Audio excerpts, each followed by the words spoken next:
ओम Sai Ram. Welcome back. चलिए continue करते हैं अपनी शिरडी की यात्रा।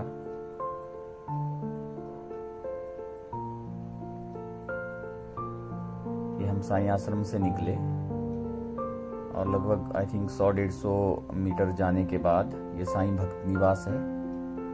ये भी एक सेकंड ऑप्शन है संस्थान की तरफ से, जहाँ पे आप रूम्स वगैरह अवेलेबल हैं, आप यहाँ पे रुक सकते हैं। ये पहले बनाया गया था और साईं आश्रम जो है वो बाद में बनाया गया था। साईं आश्रम इससे थोड़ा बेटर है क्योंकि वो थोड़ा बाद में बना है और थोड़ा नया है।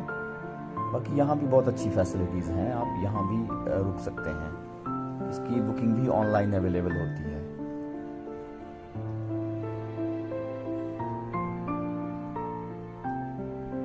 और अगर आप प्राइवेट होटल में रुकना चाहते हैं तो उसकी भी बहुत सारी ऑप्शंस हैं शिरडी में।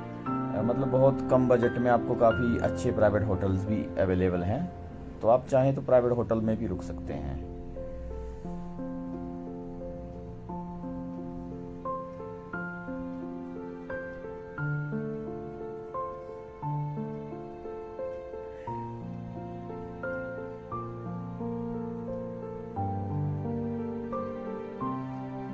सामने आप देख रहे हैं शिरडी बस स्टैंड।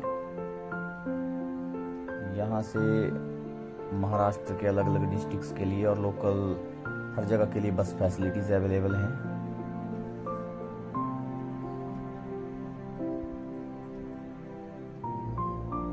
और बस स्टैंड के बिल्कुल अपोजिट साईं बाबा संस्थान ट्रस्ट का साईं बाबा हॉस्पिटल।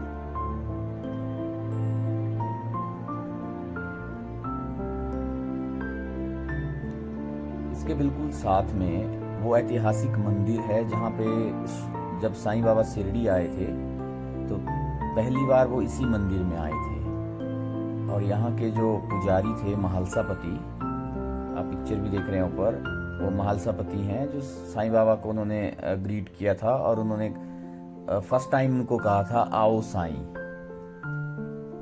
सो जब उन्होंने उनको आओ साईं कहा तो उन्होंने वो साईं नाम ऐसे एक्सेप्ट किया कि बाद में फिर उनका नाम साईं पड़ा और उनको साईं बाबा के नाम से जानने लगे।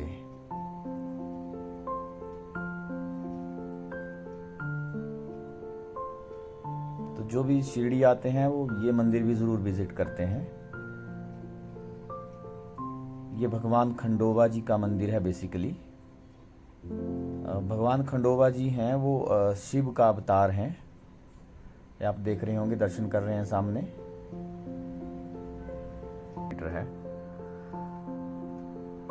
और ये शॉप्स हैं, मार्केट है नियर बाय।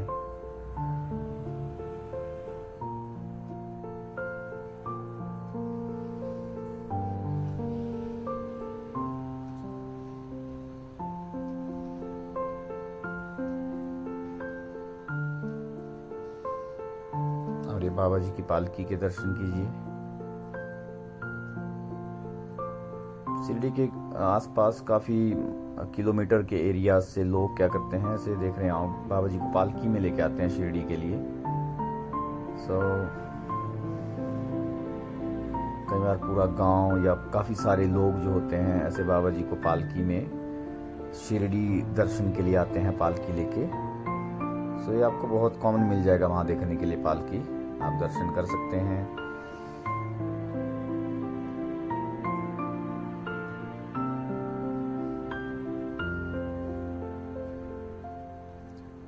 पूरा लोगों का ग्रुप होता है और नंगे पैर पैदल चल के काफ़ी दूर दूर से वो बाबा जी की पालकी लेके आते हैं।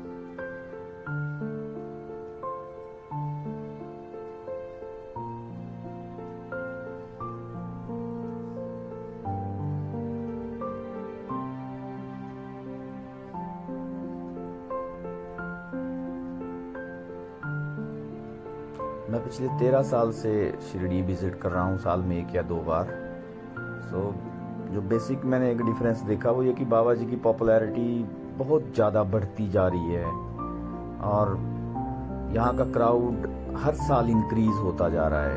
दर्शन के लिए जो लाइंस हैं और जो भी लोगों का क्राउड होता है वो बढ़ता ही जा रहा है। ये मारुति मंदिर,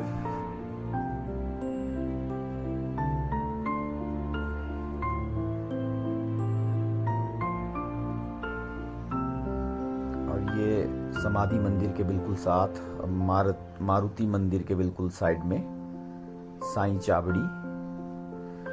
चाबड़ी, जहाँ तक मैंने साईं सचित्र में पढ़ा हुआ है, ये एक तरह से एक लोगों के जो मीटिंग के लिए एक स्पॉट होता था। और बाबा जी यहाँ, जब बाबा जी शिरडी में आए तो उन्होंने यहाँ रहना स्टार्ट किया। और वो अल्टरनेट वे में, कभी वो द्वारका माई जो इसके साथ में है जहाँ वो मेनली रहते थे, और कई बार या वहाँ सोते थे, कई बार यहाँ चाबड़ी में अपना टाइम स्पेंड करते थे और रात को यहाँ सोते थे चाबड़ी में।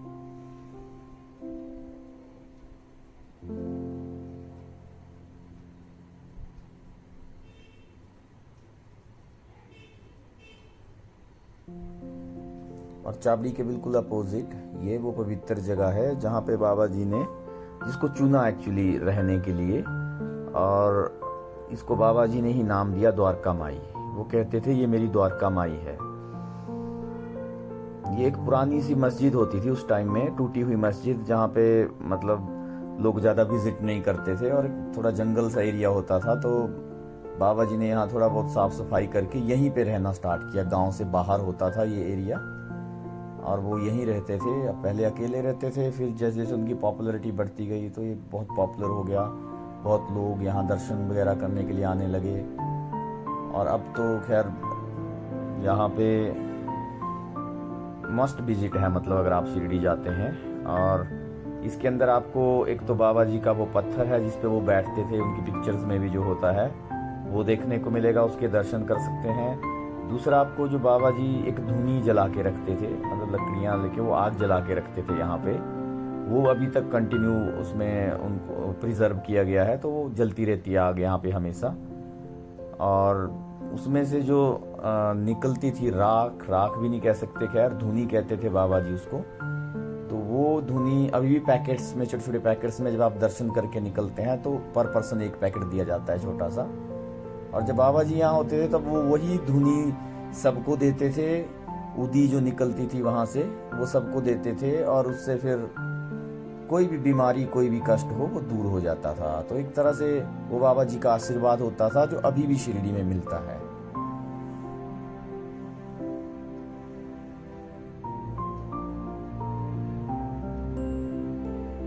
ये आप देख रहे होंगे, ये गुरु स्थान है।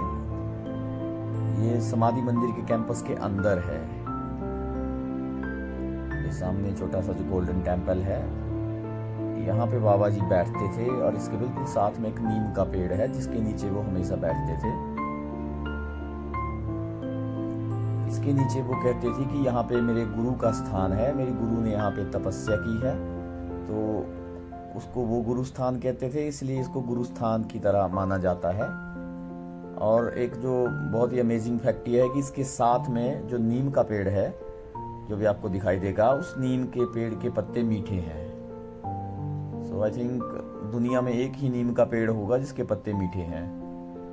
आप अगर यहाँ विजिट करें तो आप बाई चांस अगर आपको वो पत्ता मिलता है, वैसे तो वो कवर किया गया पत्ता थोड़ा टफ होता है मिलना, तो अगर आप उस पत्ते को टेस्ट करें तो आपको बिल्कुल मीठा पत्ता मिलेगा वहाँ पे।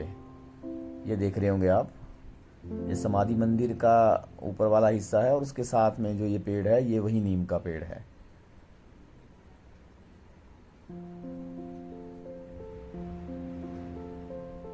श्यामा कह के पुकारते थे, ये उनका घर है। अगर आप साईं चरित्र अगर आपने पढ़ा है या आप पढ़ें तो उसमें इन लोगों का या इन भक्तों का आपको काफी वर्णन मिलेगा।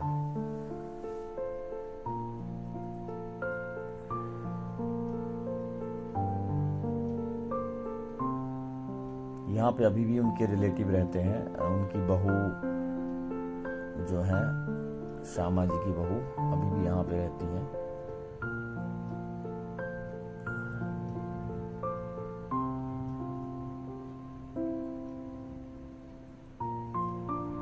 वो सामने बैठी है माता, वो उनकी बहू है कुसुमबाई।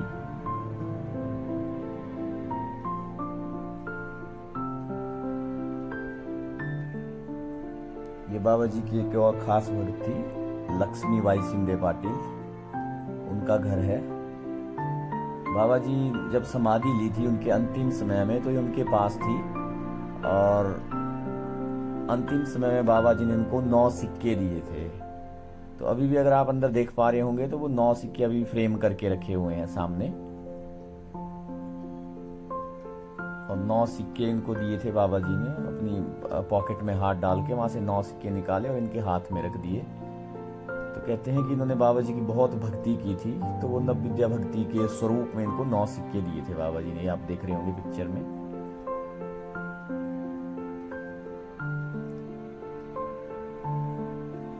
तो बने रहिए हमारे साथ। अगले ब्लॉग में कोशिश करेंगे आपको साईं प्रसाद आलया जो फूड वगैरह की फैसिलिटीज अवेलेबल है संस्थान की तरफ से वो दिखाएंगे, और थोड़ा और शिरडी विजिट करेंगे, और फिर वापस अपने घर की तरफ को भी जाना है, वो भी जर्नी आपसे शेयर करेंगे।